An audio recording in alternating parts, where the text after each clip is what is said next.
ਵਾਹਿਗੁਰੂ ਜੀ ਕਾ ਖਾਲਸਾ ਵਾਹਿਗੁਰੂ ਜੀ ਕੀ ਫਤਿਹ। ਬਿਲਾਵਲ ਮਹੱਲਾ ਨਾਵਾ।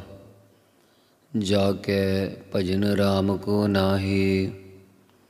ਹੇ ਭਾਈ, ਜਿਸ ਮਨੁੱਖ ਦੇ ਹਿਰਦੇ ਵਿੱਚ ਰਾਮ ਕਹੀਏ ਰਮੇ ਹੋਏ ਪ੍ਰਮਾਤਮਾ ਦਾ ਭਜਨ ਸਿਮਰਨ ਨਹੀਂ ਹੈ, ਤੇ ਨਾਰ ਜਨਮ ਅਕਾਰਤ ਖੋਇਆ, ਜਹ ਰਾਖੋ ਮਨ ਮਾਹੀ ਰਹਾਉ। ਤੇ ਭਾਵ ਉਸ ਨਰ ਮਨੁੱਖ ਨੇ ਆਪਣਾ ਅਮੋਲਕ ਮਨੁੱਖਾ ਜਨਮ ਵਿਅਰਥ ਹੀ ਖੋਇਆ ਗਵਾ ਲਿਆ ਹੈ। ਹੇ ਭਾਈ, ਇਸ ਗੱਲ ਨੂੰ ਤੁਸੀਂ ਆਪਣੇ ਮਨ ਹਿਰਦੇ ਵਿੱਚ ਦ੍ਰਿੜ ਕਰਕੇ ਰੱਖਣਾ ਕਰੋ। ਰਹਾਉ ਵਿਸਰਾਮ ਦੇ ਕੇ ਸਤਿਗੁਰੂ ਕਿਰਪਾ ਕਰ ਰਹੇ ਆ।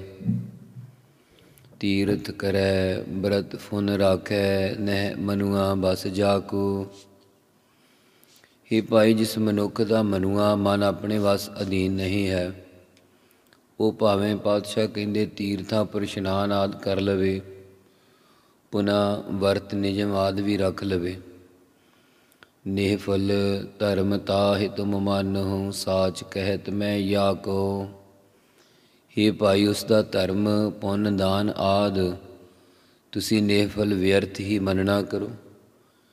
ਇਹ ਮੈਂ ਭਾਵ ਮੈਂ ਅਸੀਂ ਜਾਂ ਉਸ ਨੂੰ ਸਾਚ ਸੱਚੀ ਗੱਲ ਕਹਿ ਰਹੇ ਹਾਂ। ਜੈਸੇ ਪਾਹਨ ਜਲ ਮਹਿ ਰਾਖਿਓ, ਭੇਦੈ ਨਾਹਿ ਤੇ ਪਾਣੀ। ਪਾਤਸ਼ਾਹ ਹੋਰ ਵੀ ਸੁਖਾਲੀ ਗੱਲ ਕਰਦੇ ਹੈ ਭਾਈ, ਜਿਸ ਪ੍ਰਕਾਰ ਕੋਈ ਪਾਹਨ ਪੱਥਰ ਨੂੰ ਪਾਣੀ ਦੇ ਵਿੱਚ ਰੱਖਿਆ ਹੋਵੇ, ਪਰ ਪਾਣੀ ਉਸ ਪੱਥਰ ਨੂੰ ਭੇਦੈ ਵਿੰਨ੍ਹਦਾ ਨਹੀਂ ਹੈ, ਭਾਵ ਉਸ ਦੇ ਅੰਦਰ ਪ੍ਰਵੇਸ਼ ਨਹੀਂ ਹੁੰਦਾ। ਪੱਥਰ ਬਾਹਰ ਕੱਢੋ, ਉਸੇ ਵੇਲੇ ਖੁਸ਼ਕ ਹੋ ਜਾਂਦਾ ਹੈ, ਉਸ ਦੇ ਉੱਪਰ ਕੋਈ ਪਾਣੀ ਦਾ ਅਸਰ ਨਹੀਂ ਹੁੰਦਾ। ਤੈਸੇ ਹੀ ਤੁਮ ਤਾਹਿ ਪਛਾਨੋ, ਭਗਤਹੀਨ ਜੋ ਪ੍ਰਾਨੀ। ਵੈਰਾਗ ਦੀ ਮੂਰਤ ਧੰਨ ਗੁਰੂ ਸ੍ਰੀ ਗੁਰੂ ਤੇਗ ਬਹਾਦਰ ਸਾਹਿਬ ਮਹਾਰਾਜ ਜੀ ਫਰਮਾ ਰਹੇ ਆ ਕਿ ਤੈਸੇ ਉਸੇ ਪ੍ਰਕਾਰ ਹੀ ਤੁਸੀਂ ਉਸ ਮਨੁੱਖ ਨੂੰ ਜਾਣਨਾ ਪਛਾਣਨਾ ਕਰੋ, ਜਿਹੜਾ ਪ੍ਰਾਨੀ ਜੀਵ ਪ੍ਰਮਾਤਮਾ ਦੀ ਭਗਤੀ ਤੋਂ ਹੀਣ ਹੈ, ਰਹਿਤ ਹੈ। ਭਾਵ ਜਿਵੇਂ ਪੱਥਰ ਪਾਣੀ ਵਿੱਚ ਨਹੀਂ ਭਿੱਜਦਾ, ਤਿਵੇਂ ਭਗਤੀ ਤੋਂ ਬਿਨਾਂ ਜੀਵ ਦਾ ਕਠੋਰ ਹਿਰਦਾ ਪ੍ਰਮਾਤਮਾ ਦੇ ਪ੍ਰੇਮ ਰੂਪੀ ਪਾਣੀ ਨਾਲ ਨਹੀਂ ਭਿੱਜਦਾ। ਕਲ ਮਹਿ ਮੁਕਤ ਨਾਮ ਤੇ ਪਾਵਤ, ਗੁਰ ਯਹ ਭੇਦ ਬਤਾਵੈ। ਹੇ ਭਾਈ, ਇਸ ਕਲਯੁਗ ਦੇ ਮੈਂ ਵਿੱਚ ਜੀਵ ਪ੍ਰਮਾਤਮਾ ਦੇ ਨਾਮ ਤੋਂ ਹੀ ਮੁਕਤ ਕਹੀਏ ਕਲਿਆਣ ਪਾ ਸਕਦਾ ਹੈ। ਯਹ ਤੁਮ ਭਾਵ ਇਹ ਭੇਦ ਰਾਜ ਵੀ ਗੁਰੂ ਹੀ ਬਤਾਵੈ ਦੱਸਦਾ। ਕਹੋ ਨਾਨਕ ਸੋਈ ਨਰ ਗਰੂਆ, ਜੋ ਪ੍ਰਭ ਕੇ ਗੁਣ ਗਾਵੈ। ਸਤਿਗੁਰੂ ਸਾਹਿਬ ਜੀ ਕਥਨ ਕਰ ਰਹੇ ਆ ਕਿ ਇਹ ਭਾਈ ਉਹ ਹੀ ਨਰ ਮਨੁੱਖ ਗਰੂਆਂ ਦਾ ਭਾਰੀ ਭਾਵ ਵੱਡਾ ਹੈ, ਜਿਹੜਾ ਪ੍ਰਮਾਤਮਾ ਦੇ ਗੁਣ ਗਾਉਣਾ ਕਰਦਾ ਹੈ। ਬਿਲਾਵਲ ਅਸ਼ਟਪਦੀਆਂ ਮਹੱਲਾ ਪਹਿਲਾ। ਘਰ ਦਸਵਾਂ। ਇੱਕ ਓੰਕਾਰ ਸਤਿਗੁਰ ਪ੍ਰਸਾਦ। ਜਿਸ ਸਮੇਂ ਸ੍ਰੀ ਗੁਰੂ ਨਾਨਕ ਦੇਵ ਸਾਹਿਬ ਮਹਾਰਾਜ ਜੀ ਦੱਖਣ ਦੇ ਇਲਾਕੇ ਵਿੱਚ ਜੀਵਾਂ ਦਾ ਭਲਾ ਕਰ ਰਹੇ ਸਨ, ਉੱਥੇ ਸਿੱਧਾਂ ਦੇ ਇੱਕ ਪੀਰ ਨਾਮੇ ਤੀਰਥ ਦੇ ਪਾਸ ਕੁਝ ਪੰਡਿਤ ਵਿਦਵਾਨ ਲੋਕ ਕਹਿੰਦੇ ਉਹ ਰਹਿ ਰਹੇ ਸਨ। ਉਹ ਗਿਆਨ ਦੀ ਪ੍ਰਧਾਨਤਾ ਨੂੰ ਮੁੱਖ ਸਮਝਦੇ ਸਨ ਅਤੇ ਨਾਮ ਭਗਤੀ ਉਪਾਸਨਾ ਆਦਿ ਨੂੰ ਕੁਝ ਨਹੀਂ ਸਮਝਦੇ ਸਨ। ਤਦ ਉਹਨਾਂ ਨੂੰ ਨਾਮ ਭਗਤੀ ਦੇ ਸਮਿਲਿਤ ਗਿਆਨ ਦਾ ਉਪਦੇਸ਼ ਬਖਸ਼ਿਸ਼ ਕਰਦੇ ਹੋਏ ਪਹਿਲੇ ਸਰੂਪ ਸ੍ਰੀ ਗੁਰੂ ਨਾਨਕ ਦੇਵ ਜੀ ਬਿਲਾਵਲ ਰਾਗ ਦੇ ਅੰਦਰ ਘਰ 10ਵੇਂ ਸੁਰਤਾਲ ਦੇ ਵਿੱਚ ਇਹ ਪਾਵਨ ਅਸ਼ਟਪਦੀਆਂ 8 ਅਦਪਦਿਆਂ ਵਾਲੀ ਬਾਣੀ ਉਚਾਰਨ ਕਰ ਰਹੇ ਆ। ਇੱਕ ਅਦੁੱਤੀ ਬ੍ਰਹਮ ਪਰਮੇਸ਼ਰ ਓੰਕਾਰ ਸਾਰਿਆਂ ਦਾ ਪ੍ਰਕਾਸ਼ਕ, ਜੋ ਸਤਿਗੁਰਾਂ ਦੀ ਪ੍ਰਸਾਦ ਕਿਰਪਾ ਦੁਆਰਾ ਪ੍ਰਾਪਤ ਹੁੰਦਾ ਹੈ। ਨਿਕਟ ਵਸੈ ਦੇਖੈ ਸਭ ਕੋਈ, ਗੁਰਮੁਖ ਵਿਰਲਾ ਬੂਝੈ ਕੋਈ। ਇਹ ਭਾਈ, ਉਹ ਬ੍ਰਹਮ ਆਤਮਾ ਰੂਪ ਹੋਣ ਕਰਕੇ ਸਾਰਿਆਂ ਦੇ ਨੇੜੇ ਵਸ ਰਿਹਾ ਅਤੇ ਉਹ ਸਭ ਸਾਰਿਆਂ ਦੇ ਗੁਪਤ ਪ੍ਰਗਟ ਕਰਤੱਵ ਦੇਖ ਰਿਹਾ। ਪਰ ਕੋਈ ਵਿਰਲਾ ਟਾਵਾਂ ਹੀ ਗੁਰਮੁਖ ਸੱਜਣ ਹੈ, ਜੋ ਗੁਰਾਂ ਦੁਆਰਾ ਇਸ ਵਿਚਾਰ ਨੂੰ ਬੂਝੈ ਸਮਝਦਾ ਹੈ। ਵੇਣ ਭੈ ਪਇਐ ਭਗਤ ਨ ਹੋਈ, ਸ਼ਬਦ ਰਤੇ ਸਦਾ ਸੁਖ ਹੋਈ। ਹੀ ਭਾਈ ਪਰਮਾਤਮਾ ਦਾ ਭੈ ਡਰ ਮਨ ਵਿੱਚ ਪੈਣ ਤੋਂ ਬਗੈਰ ਪਰਮਾਤਮਾ ਦੀ ਭਗਤੀ ਹੋ ਹੀ ਨਹੀਂ ਸਕਦੀ ਤੇ ਨਾ ਹੁੰਦੀ ਹੈ। ਜਿਹੜੇ ਮਨੁੱਖ ਭਗਤੀ ਕਰਕੇ ਸਤਿਗੁਰਾਂ ਦੇ ਉਪਦੇਸ਼ ਵਿੱਚ ਰੰਗੇ ਹੋਏ, ਉਹਨਾਂ ਨੂੰ ਸਦੀਵੀ ਆਤਮਿਕ ਸੁੱਖ ਦੀ ਪ੍ਰਾਪਤੀ ਹੁੰਦੀ ਹੈ।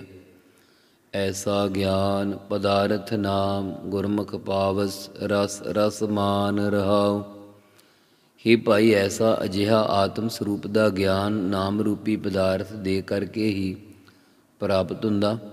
ਗੁਰਮੁਖ ਜਨ ਗੁਰਾਂ ਦੁਆਰਾ ਇਸ ਨਾਮ ਰੂਪੀ ਪਦਾਰਥ ਨੂੰ ਪਾਵਸ ਪਾਉਂਦੇ ਹਨ ਅਤੇ ਰਸ ਪ੍ਰੇਮ ਦੇ ਸਹਿਤ ਰਸ ਆਨੰਦ ਮਾਨ ਮਾਣਦੇ ਆ।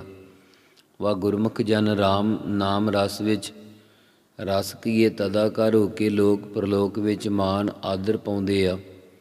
ਰਹਾਉ ਵਿਸਰਾਮ ਦੇ ਕੇ ਫਰਮਾਉਂਦੇ ਆ, ਗਿਆਨ ਧਿਆਨ ਕਥੈ ਸਭ ਕੋਈ, ਕਥ ਕਥ ਬਾਦ ਕਰੇ ਦੁਖ ਹੋਈ। ਹੇ ਭਾਈ ਗਿਆਨ ਹੀ ਗਿਆਨ ਦੀਆਂ ਗੱਲਾਂ ਵਾ ਮੈਂ ਗਿਆਨ ਦੀਆਂ ਗੱਲਾਂ ਨੂੰ ਜਾਣਦਾ ਹਾਂ। ਵਾ ਮੇਰੇ ਅੰਦਰ ਪਰੋਖ ਗਿਆਨ ਵੀ ਹੈ ਤੇ ਅਪਰੋਖ ਗਿਆਨ ਵੀ ਹੈ।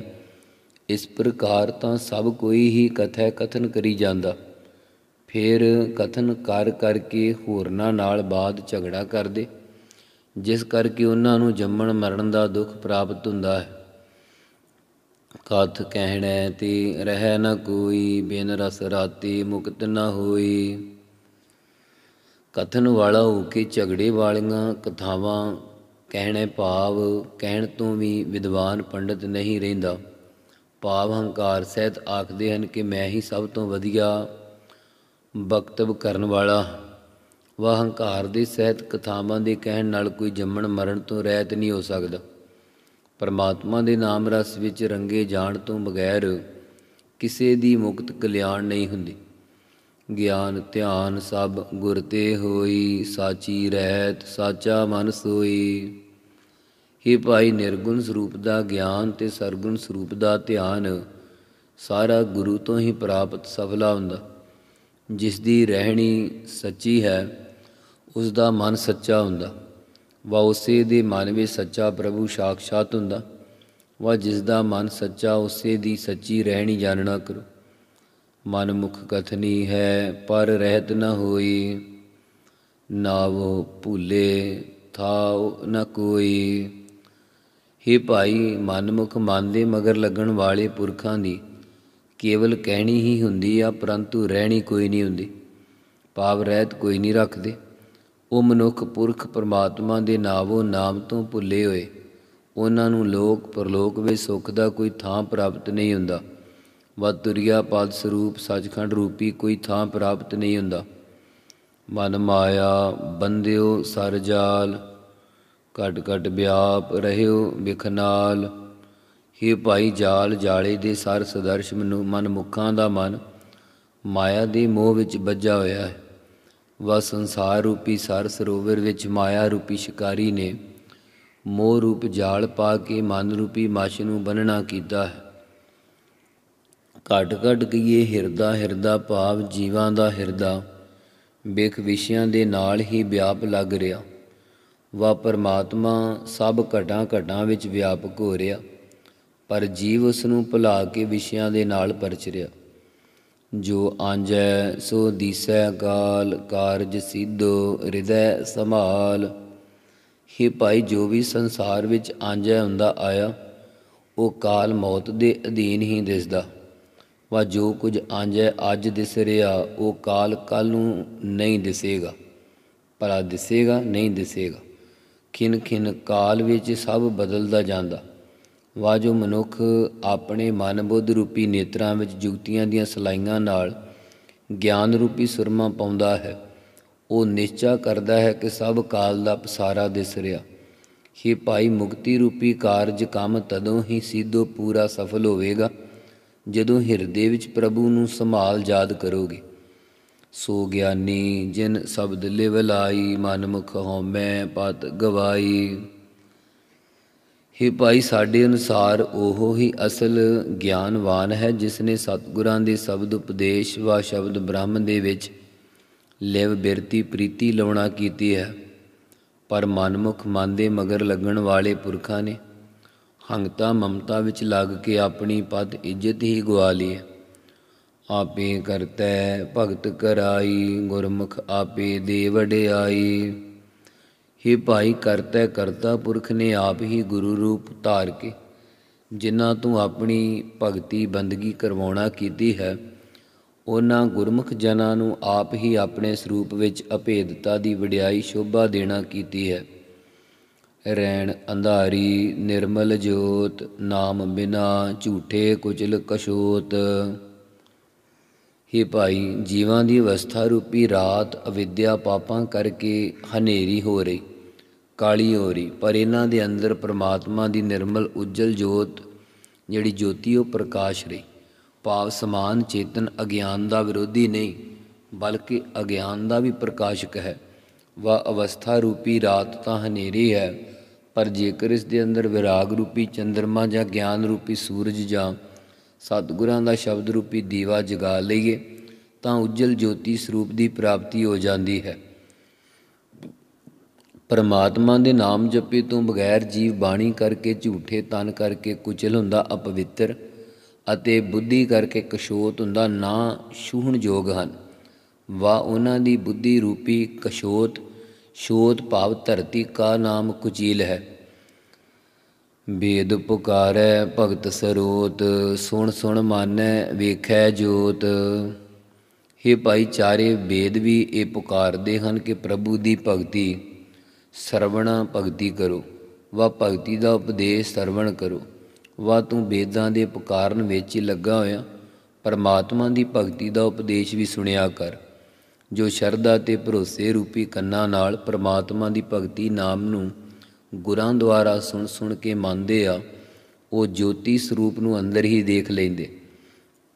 ਸ਼ਾਸਤਰ ਸਿਮਰਤ ਨਾਮ ਦ੍ਰਿੜਾਮੰ, ਗੁਰਮੁਖ ਸਾਂਤ ਊਤਮ ਕਰਾਮੰ। हे ਭਾਈ, 6 ਸ਼ਾਸਤਰ ਅਤੇ 27 ਸਿਮਰਤੀਆਂ ਆਦਿ ਧਾਰਮਿਕ ਪੁਸਤਕਾਂ ਪਰਮਾਤਮਾ ਦਾ ਨਾਮ ਹੀ ਦ੍ਰਿੜਾਮੰ ਦ੍ਰਿੜ ਕਰਾਉਂਦੀਆਂ ਹਨ। ਵਾ ਸ਼ਾਸਤਰਾਂ ਅਤੇ ਸਿਮਰਤੀਆਂ ਦੇ ਥਾਂ ਸਤਿਗੁਰਾਂ ਨੇ ਆਪਣੇ ਸਿੱਖਾਂ ਨੂੰ ਪਰਮਾਤਮਾ ਦਾ ਨਾਮ ਹੀ ਦ੍ਰਿੜ ਕਰਵਾਇਆ ਹੈ। ਗੁਰਮੁਖ ਜਨਾਂ ਨੂੰ ਨਾਮ ਜਪਣ ਕਰਕੇ ਸ਼ਾਂਤੀ ਪ੍ਰਾਪਤ ਹੁੰਦੀ ਹੈ ਅਤੇ ਉਹਨਾਂ ਦੇ ਕਰਾਮੰ ਕਰਮ ਵੀ ਊਤਮ ਸ੍ਰੇਸ਼ਟ ਹੁੰਦੇ ਆ। ਮਨਮੁਖ ਜੋਨੀ ਦੁਖ ਸਹਾਮੰ, ਬੰਧਨ ਟੂਟੇ ਇਕ ਨਾਮ ਵਸਾਮੰ। हे ਭਾਈ, ਮਨ ਦੇ ਮਗਰ ਲੱਗਣ ਵਾਲੇ ਮਨਮੁਖ ਮਨੁੱਖ ਅਨੇਕਾਂ ਚੂਨਾਂ ਦੇ ਦੁੱਖ ਕਸ਼ਟ ਸਹਾਮੰ ਸਹਾਰਦੇ ਆ। ਵਾ ਸਹਾਮੰ ਦੁੱਖ ਭਾਵ ਦੁੱਖ ਹੀ ਦੁੱਖ ਭੋਗਦੇ ਆ। ਇੱਕ ਦੁੱਖ ਹਟਦਾ ਦੋ ਹੋਰ ਲੱਗ ਜਾਂਦੇ। ਇਸ ਤਰ੍ਹਾਂ ਦੁੱਖਾਂ ਵਿੱਚ ਹੀ ਵਾਸਾ ਹੁੰਦਾ ਉਹਨਾਂ ਦਾ। ਪਰ ਇੱਕ ਪਰਮਾਤਮਾ ਦਾ ਨਾਮ ਹਿਰਦੇ ਵਿੱਚ ਵਸਾਮੰ, ਵਸਾਉਣ ਨਾਲ ਸਾਰੇ ਕਰਤਾ ਭੋਗਤਾ ਆਦਿ ਦੇ ਬੰਧਨ ਜੰਜਾਲ ਟੁੱਟ ਜਾਂਦੇ। ਮੰਨੇ ਨਾਮ ਸੱਚੀ ਪਤ ਪੂਜਾ, ਕਿਸ ਵੇਖਾ ਨਾਹੀ ਕੋ ਦੂਜਾ। हे ਭਾਈ, ਜੋ ਗੁਰਾਂ ਦੁਆਰਾ ਪਰਮਾਤਮਾ ਦੇ ਨਾਮ ਦਾ ਮੰਨਣ ਕਰਦਾ ਹੈ, ਉਸ ਦੀ ਇਸ ਲੋਕ ਵਿੱਚ ਸੱਚੀ ਪਤ ਇੱਜ਼ਤ ਆਬਰੂ ਹੁੰਦੀ। ਭਾਵ ਕਾਮਾਂਦਿਕ ਵਿਕਾਰ ਉਸ ਦੀ ਬੇਇੱਜ਼ਤੀ ਨਹੀਂ ਕਰ ਸਕਦੇ, ਅਤੇ ਪਰਲੋਕ ਵਿੱਚ ਵੀ ਉਸ ਦੀ ਸੱਚੀ ਪੂਜਾ ਹੁੰਦੀ ਹੈ। ਭਾਵ ਪਰਲੋਕ ਵਿੱਚ ਵੀ ਉਸ ਨੂੰ ਆਦਰ ਦਿੱਤਾ ਜਾਂਦਾ। ਨਾਮ ਸਿਮਰਨ ਕਰਕੇ ਐਸੀ ਅਵਸਥਾ ਹੋ ਜਾਂਦੀ ਕਿ ਹੁਣ ਕਿਸ ਨੂੰ ਵੇਖਾ ਦੇਖਣਾ ਕਰੀਏ, ਕਿਉਂਕਿ ਉਸ ਪ੍ਰਭੂ ਤੋਂ ਬਿਨਾਂ ਹੋਰ ਕੋਈ ਦੂਸਰਾ ਪ੍ਰਤੀਤ ਹੀ ਨਹੀਂ ਹੁੰਦਾ। ਦੇਖ ਕਹੋ ਭਾਵੈ ਮਨ ਸੋਏ, ਨਾਨਕ ਕਹੈ ਅਵਰ ਨਹੀਂ ਕੋਏ। हे ਭਾਈ, ਅਸੀਂ ਨੇਤਰਾਂ ਕਰਕੇ ਉਸ ਪ੍ਰਭੂ ਨੂੰ ਵੇਖਦੇ ਹਾਂ, ਰਸਨਾ ਕਰਕੇ ਉਸ ਦਾ ਜਸ ਕਹੋ ਆਖਦੇ ਹਾਂ, ਅਤੇ ਸਾਡੇ ਮਨ ਹਿਰਦੇ ਵਿੱਚ ਵੀ ਸੋਏ ਉਹ ਪ੍ਰਭੂ ਹੀ ਭਾਉਂਦਾ ਹੈ। ਸਤਿਗੁਰੂ ਸਾਹਿਬ ਜੀ ਕਥਨ ਕਰਦੇ ਕਿ हे ਭਾਈ, ਉਸ ਪ੍ਰਭੂ ਤੋਂ ਬਿਨਾਂ ਹੋਰ ਕੋਈ ਵੀ ਉਸ ਵਰਗਾ ਸਮਰੱਥ ਨਹੀਂ। ਇਸ ਲਈ ਉਸ ਦੀ ਬੰਦਗੀ ਕਰਨੀ ਚਾਹੀਦੀ ਅਤੇ ਉਸ ਦਾ ਪ੍ਰੇਮ ਧਾਰ ਕੇ ਨਾਮ ਜਪਣਾ ਚਾਹੀਦਾ ਹੈ, ਤਾਂ ਹੀ ਗਿਆਨ ਸਫਲਾ ਹੋਵੇਗਾ। ਵਾਹਿਗੁਰੂ ਵਾਹਿਗੁਰੂ ਵਾਹਿਗੁਰੂ ਵਾਹਿਗੁਰੂ ਵਾਹਿਗੁਰੂ ਵਾਹਿਗੁਰੂ।